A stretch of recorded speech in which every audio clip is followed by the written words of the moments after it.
It's 8:15 in the morning and the alarm goes off. You push out your hand to snooze it back again, but by now you've completely forgotten the number of times you've hit snooze. So you gently open your eyes to see the time and immediately feel a sense of rush. You had to be out of bed by 7 so you could get some exercise. But now you'll have to skip that. You jump out of your bed to make up for the lost time. You quickly brush your teeth, grab some breakfast, take a shower, and head off to work. Back to back meetings, one after the other, keep you busy through the day. So by the time you get back home, you are completely drained. You have no energy at all. You just have your dinner, make some small talk with your family, watch some Netflix, and then sleep. Just to do the same routine again. Doesn't that sound like a very typical day in our life these days? Come on, like, haven't you faced this? Isn't like a routine? Raise your hands if you feel so. I see quite a few hands up. So, we all want to be CEOs and executives in our organizations, but how many of you here can claim that you are the CEO of your life? I want to hear a resounding yes if that's true. I have my answer. So, isn't it important to have a chief self officer to ensure personal success, just like we have CEOs in organizations? A chief self officer to manage the different departments of our life effectively. The department of career, relationships, mental and physical health, learning and development. Hi everyone, I'm Yash and I'm here to talk about exactly that. How you can be the chief self officer that you need. So, first things first, you're not alone if you don't feel in charge of your life. Because, frankly, it's the way we've been brought up that should be blamed. Right from the start, we are kind of set on a standard path: 10 years of schooling, 2 years of high school, 3, 4 years of graduate studies, and off you are to work. All you need to do is walk on the set path and try to be the best. If you're lucky enough, you get to choose between science, arts, and commerce. But that's about it. So, what ends up happening is that you don't develop the executive skills that are needed to build your own path and chart your own course. I had a very similar journey, you see. I was good in academics and I loved science. So, naturally, what do? You either become an engineer or a doctor. So, I ended up doing engineering. And right after my course, I joined a consulting firm. But when I was in the consulting firm, I had a very similar routine to the one I just described. See, back then, I was just the chief career officer, and I often used to prioritize my work at the expense of my health and relationships. But I wasn't happy with where I was. I wasn't happy with where I was because of a clear lack of balance, you see. I knew I had to do something. So finally, one day, I promoted myself from the chief career officer to the CEO of my life. But let me tell you, I it was extremely tough. I had no clue how to go about it. No clue at all. Luckily, through my work, I came across the VUCA framework. VUCA basically stands for volatility, uncertainty, complexity, ambiguity. And it was first used by the US military to describe the post Cold War world that we now live in. Fast forward from there, much has changed. And now it's being used by organizations across the world for strategic leadership. But I'm sure a lot of the corporate folks must be thinking, why am I talking about VUCA? So, what I've realized is that the same principles that are used in organizations for strategic leadership can help us to be the CEO of our own life and take charge of it and manage the different departments more effectively. It will help you forge your path basically. So, let me take you through each of these terms and how you can apply this entire framework to your life.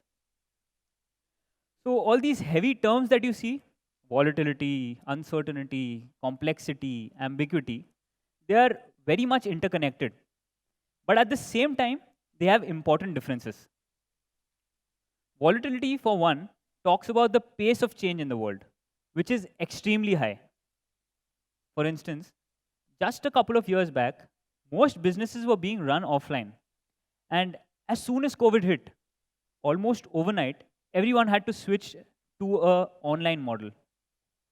Now, as things are starting to get better and people are moving out, they need to transition back to an offline or a hybrid model. So you see, there is so much rapid change that's happening, and it's often uncontrollable. Uncertainty, on the other hand, talks about the future and how it's highly unpredictable. Multiple scenarios can play out, and no one knows what's going to happen. So, despite all the vaccination drives that have been happening, we don't know whether there'll be a third wave of COVID. Or is there anyone out here who knows if there'll be lockdowns again? No one, right? So, no one knows what's going to happen. And it's only time who can tell us. Next is complexity, which is a direct result of the interconnected world that we live in. And that often leads to a lot of chaos and confusion. One action has a series of reactions, and very often we don't fully understand how one thing impacts the others. Isn't it hard to fathom that the seemingly inconsequential act of going out for a drive, mind you, just going out for a drive, is leading to polar ice caps melting and threatening the survival of our own species? It just goes to show how interconnected and complex the world is. And finally, we have ambiguity, which is a lack of clarity because of missing, inaccurate, or contradictory information. Like, for example, when GST was implemented a few years back, no one knew how exactly the implementation will be done or how the tax filings need to be done. Businesses had to adapt to this changing regime amidst all this ambiguity. So, there is no denying that we live in a VUCA world. But what we now need to do is we need to learn how to manage and how to deal with this more effectively. Like we have volatility in external situations, there is so much more volatility in our thoughts, in our emotions, in our actions. One day you want to be an investment banker, and the very next day you want to be a surfer. How many of you have faced this? Please raise your hands. Quite a few. So, the way to deal with all this volatility is to have a clear vision. A vision for every single aspect of your life. The kind of work you'll be doing, the kind of relationships you want to have with your friends and family, how you'll spend your free time, all of it. Just sit with yourself in silence and imagine yourself in the future. Once you have a vision in place, half the battle is won. All you need to do now is to make decisions in line with it. The vision will serve as a guiding light in volatile times. But let me tell you, don't wait to act till you get to the perfect vision, because frankly, that doesn't exist. So, funnily, when I was in consulting and I was planning to make a switch, all I had was a hunch that I might like working in the development sector. But now that I've worked in it for a few years, I have a much more clearer, a much more refined vision of where I want to be. So you see, you don't need a perfect vision right at the start, and it can keep evolving with every experience. But all said and done, you might be having the perfect partner. You might be working in your dream job, the perfect job you could have imagined. But is there any guarantee that you'll have your job at the end of the next month? Or that you won't lose your loved one to COVID? I doubt it. The only way to deal with uncertainty is to embrace it wholeheartedly. Because that's the way life is, uncertain. To put it more mathematically, come on, I can't help it. I'm an engineer after all. So, to put it more mathematically, The future is a set of probabilities, and anything can happen. All you can do is understand yourself deeply, your strengths, your weaknesses, and prepare for all the different outcomes, all the different eventualities that you can think of. Very often, we tend to fear, we tend to worry about the future, thinking, what if this happens? Or what if that happens? But we need to switch the question and we need to start asking ourselves, what do I do if this happens? The moment you change the question, it will change you.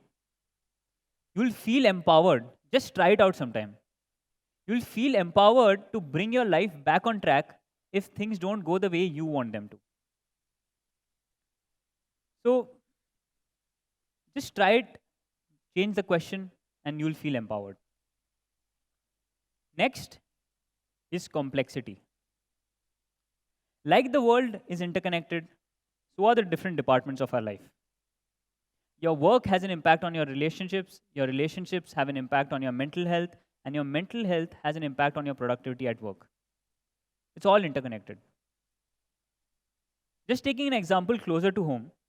So I'm at this stage where I'm pursuing a master's degree, and at the same time, my parents want me to settle down. It's very complex, believe me. My parents can vouch for it. So I'm not sure how my decision to pursue a master's degree will impact my prospects of settling down anytime soon.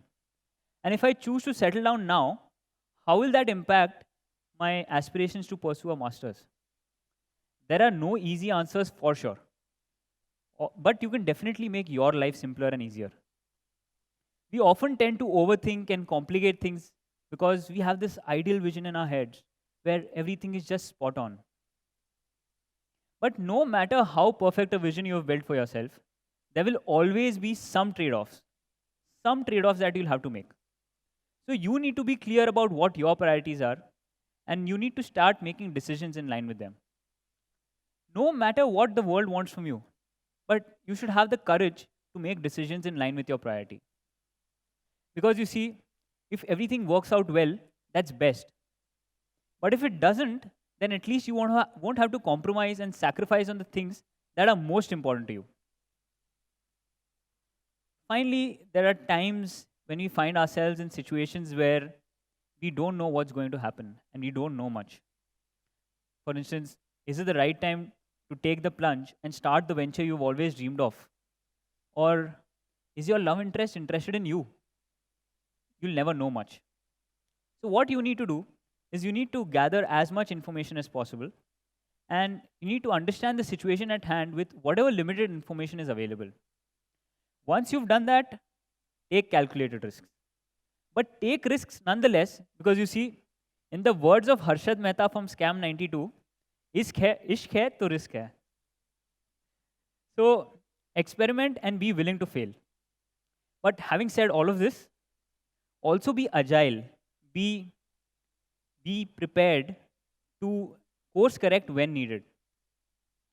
And every experience that you go through, it will teach you something. So learn from it and keep moving forward. So to summarize, to be the chief self-officer in a VUCA world, you need to set a vision for yourself and you need to identify your priorities. Once you've done that, you need to take risks and experiment to fulfill your vision. And finally, you need to be prepared. You need to be agile to course correct when needed.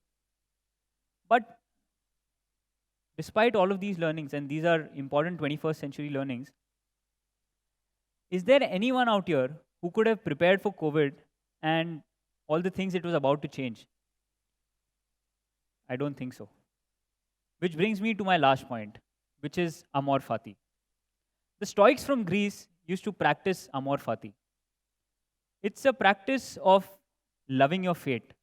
It's a practice of accepting and embracing every single thing that has happened, is happening, and will happen. And frankly, that's the only way for you to be at peace with every single thing that's happening in your life and to enjoy the turbulence of life. So I urge you all to love your fate and accept every single thing that's coming your way. And I urge you all that in this VUCA world, be the master of your ship, the captain of your soul, and set yourself on a lifetime of adventure in these turbulent waters. Thank you.